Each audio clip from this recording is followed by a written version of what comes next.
sua Bíblia no Salmo 143.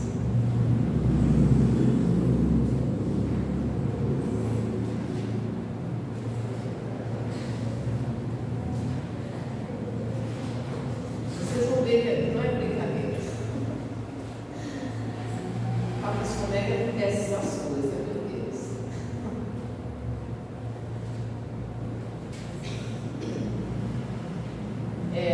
Porque tem que vir sempre com e dar um versículo. E a pessoa me pregou minha pregação. Ela só não deu, foi o capítulo e um versículo só. Mas quando a gente chama essa tal pessoa para pregar, se ela vai fazer, se ela tem certeza, como quem diz assim, eu não quero não, toda vez, não pode descer, ela fala assim, você não tem certeza? Só olha para ela, tem certeza, pode só para não dizer outras coisas, sabe? Aí quando agora ela prega minha pregação, vamos lá, 143. É a pessoa mais medrosa que eu tenho aqui e é uma pessoa muito usada com Deus. Vai entender. Vai entender. Versículo 1. Pegou o verbo logo de começo.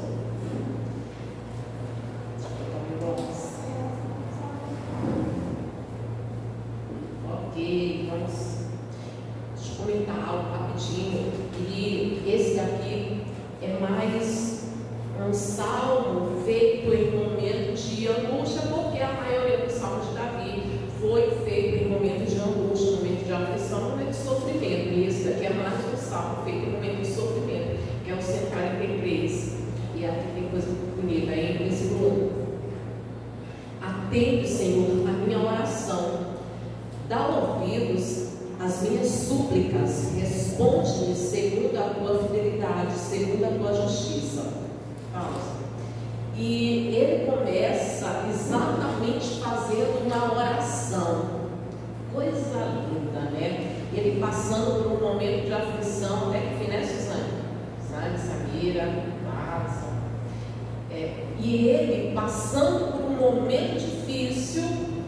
É por isso que as pessoas, inclusive algumas que não têm, não servem, não frequentam igreja nenhuma, mas gostam dos salmos.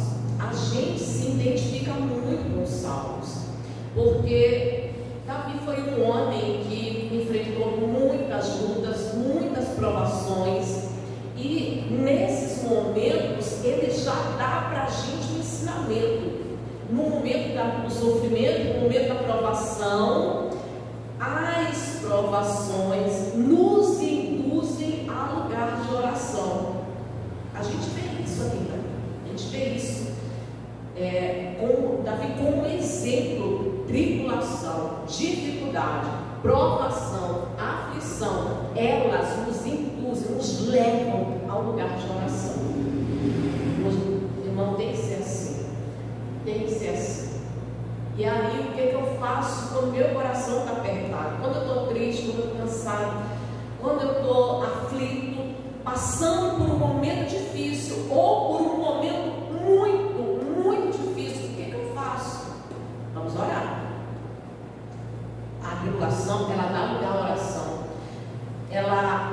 E é exatamente acho que um dos propósitos mais lindos da provação, mais bonito da provação, que nos induz a oração a nos aproximar de Deus. E entre os propósitos, esse é um dos propósitos mais bonitos, porque tem o propósito do crescimento, do amadurecimento, do aperfeiçoamento. Quando vem a provação, ela nos leva a um lugar indesejável. Os problemas nos colocam num lugar indesejável, que é o lugar do desconforto, que tira a gente completamente do conforto, do sossego, da monotonia, da rotina. E já que ela nos tira do conforto, o que fazer se o meu coração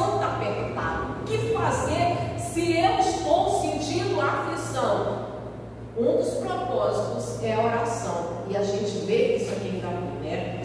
E aí ele diz: responde-me segundo a tua fidelidade, segundo a tua, não a minha, mas a tua justiça, Senhor. E isso vai ficar bem claro também nos outros versículos. A tua justiça. Versículo 2: não entres em juízo com o teu servo. E ele deixa bem claro: teu servo, porque a tua vista não há justo nenhum vivente. Esse versículo 2 ele é muito interessante, porque parece que Davi ele quer ser ouvido, mas ele não quer ser visto. Ele quer que Deus ouça, mas não quer que Deus olhe. Esse sentido de olhar, porque ele sabe que Deus, olhando bem para ele, vai encontrar falhas. E Davi sabe, ele tem consciência disso, né? É por isso que ele se identifica tanto com os salmos. Então ele diz assim: olha para mim, mas ao mesmo tempo ele diz assim: não me vê segundo a tua justiça, a tua pureza, a tua perfeição, porque Davi tem consciência, se ele for bem olhado, ele não vai receber absolutamente nada por causa das falhas dele, das impurezas, do pecado, da injustiça. Versículo 3: pois o inimigo me tem perseguido a alma, tem arrojado por terra a minha vida, tem me feito habitar na escuridão. E escuridão é trevas, tá? Tem me feito habitar na escuridão, como aqueles que morreram há muito. O que ele está falando aqui no Salmo 3? Ele fala que o momento, essa oração aqui, ela é num momento em que ele se sente perseguido, ele está enfrentando a perseguição. Esse é o momento de Davi, essa é a provação do momento. Talvez você não se identifique com essa aprovação, só que essa aprovação aqui, ela estava causando tão mal para ele, que ele deixa bem claro que está atingindo a alma dele, está fazendo a alma dele habitar em trevas. E sabe o que é trevas? Escuridão, onde você não vê saída. E ele se compara, perigo de morte, e aqui deixa muito claro uma coisa: essas trevas têm um significado grande de tristeza, muita tristeza, essas trevas aqui. E quando ele fala que a alma dele está como aqueles que há muito já morreram, ele está falando sobre um desânimo e uma fraqueza, sem força, definhando. Essa é a situação de Davi, e eu não sei se alguém aqui já experimentou isso, mas se alguém que está ouvindo não experimentou, talvez um dia você venha experimentar isso, quando a tua alma se encontra muito fraca e você não tem força para reagir, para se esforçar. Por isso é que ele vai buscar em Deus essa força, esse consolo, esse refúgio. É por causa da fraqueza dele. A alma dele está em trevas, muita tristeza e uma fraqueza que ele não tem força nem para reagir com aquela situação. Ele não sabe como que ele vai fazer com a situação que ele está enfrentando, sendo que ele tem perigo de morte. Talvez que você já passou, não é bem uma perseguição, porém te causou a mesma sensação que Davi teve: muita tristeza e muita fraqueza. Você lembra que a pessoa chegou aqui pregando? Você está fraco, não sei o que, a gente vai correndo. Pois é, muita fraqueza, muita fraqueza. Versículo 4: por isso, dentro de mim esmurece o meu espírito e o coração se vê turbado. Aqui apenas completa, né? Se esmurece, se fala definhar. É só uma continuidade do que ele falou no versículo anterior. Essa fraqueza que faz a pessoa definhar e que a pessoa não vê como ela se esforçar. Não, para ficar ainda mais claro. Para ficar ainda mais claro. Sabe quando a pessoa não tem força para reagir? Ela sabe que ela precisa se esforçar. E isso é muito complicado, principalmente para a gente que é servo de Deus. A gente sabe que é mandamento, não é opção, é mandamento. E Deus, ele fala: seja forte, seja corajoso. Isso é um mandamento, é uma ordem. Não foi eu que te ordenei, é uma ordem. Mas tem situações que a gente quer se esforçar. Cadê o ânimo? Cadê a coragem? Cadê? E esse é o momento de Davi. Esse é o momento dele.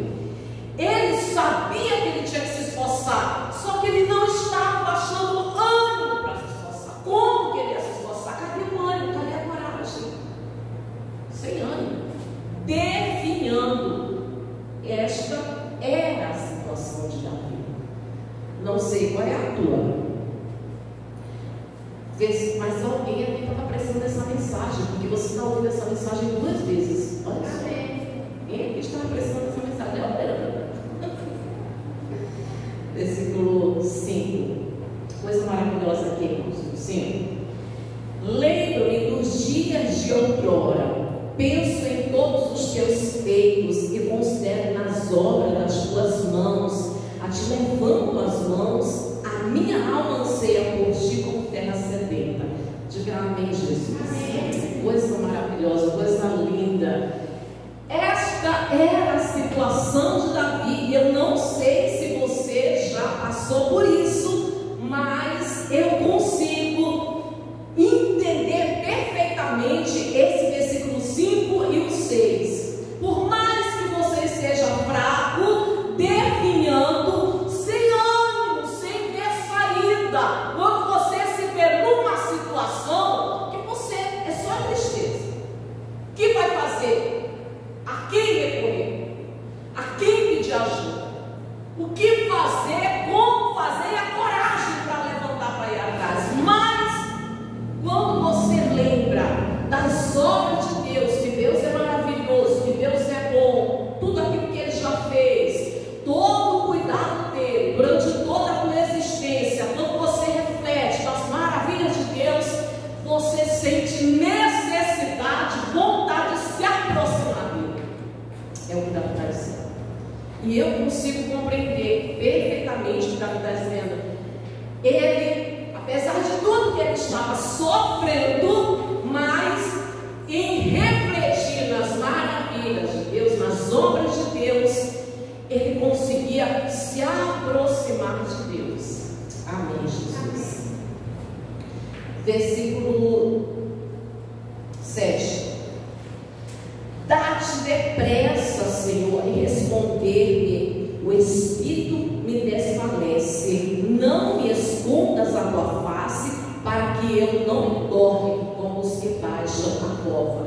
E aqui ele clama a Deus por urgência, por pressa, porque a situação dele, a situação em que ele se encontrava, a tristeza e a fraqueza, ele queria pressa, urgência da parte de Deus, porque ele, como eu volto a dizer, perigo de morte. Ele achou: Deus me socorre agora, ou talvez eu não aguente. Será que alguém já disse isso? Será que alguém já falou dessa forma para Deus? Deus, me ajuda agora, Senhor. Me dá a tua mão agora, porque se o Senhor me ajuda agora, não aguentar não. Em outras palavras, foi isso. Escutei uma vozinha lá fora, na porta. 8. Faze-me ouvir pela manhã da tua graça, pois em ti confio. Mostra-me o caminho onde devo andar, porque a ti eleva a minha alma. E ele fala da palavra graça. A dependência dele é na graça. E ele pede para Deus ensinar o caminho por onde andar. Instruir é como o pai. Tchau, amor. Tchau. como o pai instrui um filho. E as provações, as dificuldades, segundo o escritor de Hebreus, é uma forma de Deus ensinar, é uma forma de Deus instruir. As provações, as dificuldades, Deus, Ele permite porque é uma forma de Ele nos instruir, é uma forma de Ele nos ensinar. Por isso, Ele permite a provação em suas diversas formas. Essa foi a forma como ela se apresentou na vida de Davi.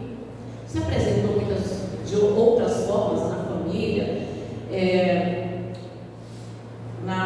entre relacionamento, pai, de outras formas. E para a gente também se apresenta de outras formas. E quando elas se apresentam para a gente de outra forma, quando elas nos tiram do lugar de conforto, elas nos levam à oração, elas nos levam à dependência de Deus, a novas experiências, ao amadurecimento, ao conserto. Muita gente às vezes está levando a vida tão na correria, mas só quando ela chega no momento da provação é que ela realmente vê que ela precisa se consertar com Deus. E também isso é um dos propósitos da provação, nos leva a lugar de conserto, nos leva a lugar de experiências novas, nos leva a lugar também de respostas.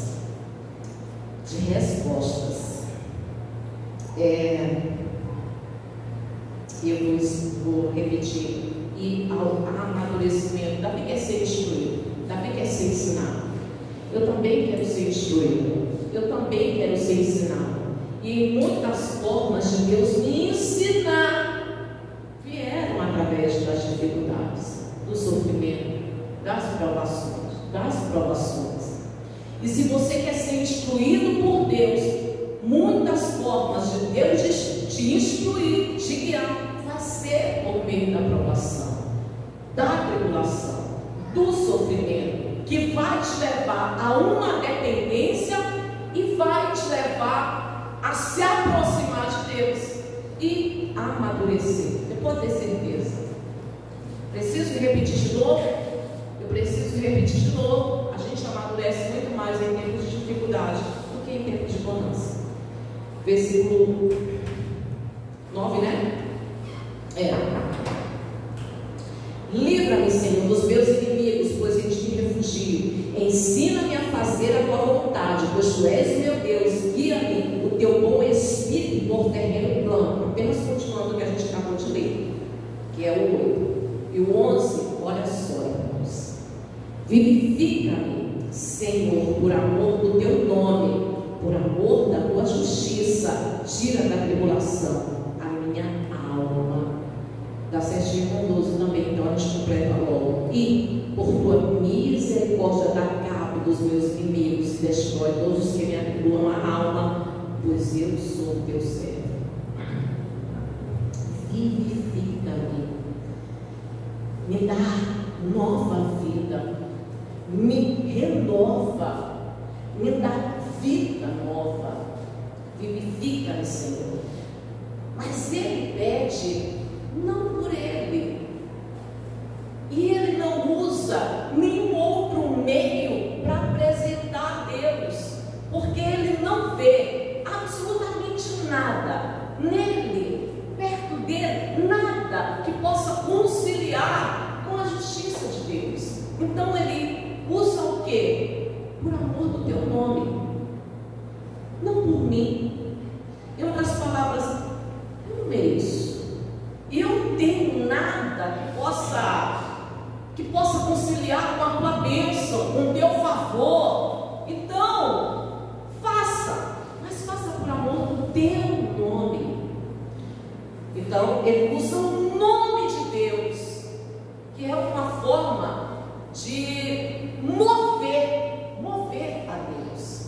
Davi, ele está muito ciente dos erros dele, e ele continua dizendo exatamente assim, no 12, ó, e por tua misericórdia, então ele deixa bem claro, não é por outra coisa, não é porque Davi está sofrendo, não é porque eu estou sofrendo, não é porque eu mereço. E nesse 12 aqui, ele vai falar exatamente da cara dos meus inimigos. Mas por tua misericórdia, por quê? Porque se for comparar a minha vida, me comparar com os meus inimigos, eles têm defeito, eu também tenho. Eles estão errados, mas eu também não sou justo. Então, não dá para comparar a minha vida com a deles. Ele tem ciência de que ele não é perfeito. E olha, parece que Davi, ele sabe que não é apenas falha, mas pecado, irmãos. Então ele diz assim: me livra dos meus inimigos, mas por tua misericórdia, por tua misericórdia. Ele não apresenta absolutamente nada, apenas me livra da capa dos meus inimigos, pela tua misericórdia, e destrói todos os que atribulam a alma. Porém, por causa da misericórdia de Deus, e uma certeza Davi ele tem, apesar de ser falho, apesar de não ter perfeição, parece que ele errou em alguma coisa. Sim, e a gente sabe que Davi errou. Nós também erramos. Eu quero ver quem nunca, qual é o cristão, quem nunca ficou exatamente desse jeitinho aqui, ó. Quem nunca ficou assim, constrangido de entrar na presença de Deus por causa da sua fraqueza, suas falhas, imperfeições, por causa de pecado, constrangido, porque sabe que Deus é perfeito, Deus é puro, mas sabe que é perfeito, tem falhas, tem fraqueza e tem até pecado. Porém, vou para onde? Eu vou fazer o quê? Só tem um lugar de consolo, só tem um lugar de alívio, só tem um lugar de solução. Eu corro para Deus, porque Ele tem misericórdia. Amém, Jesus?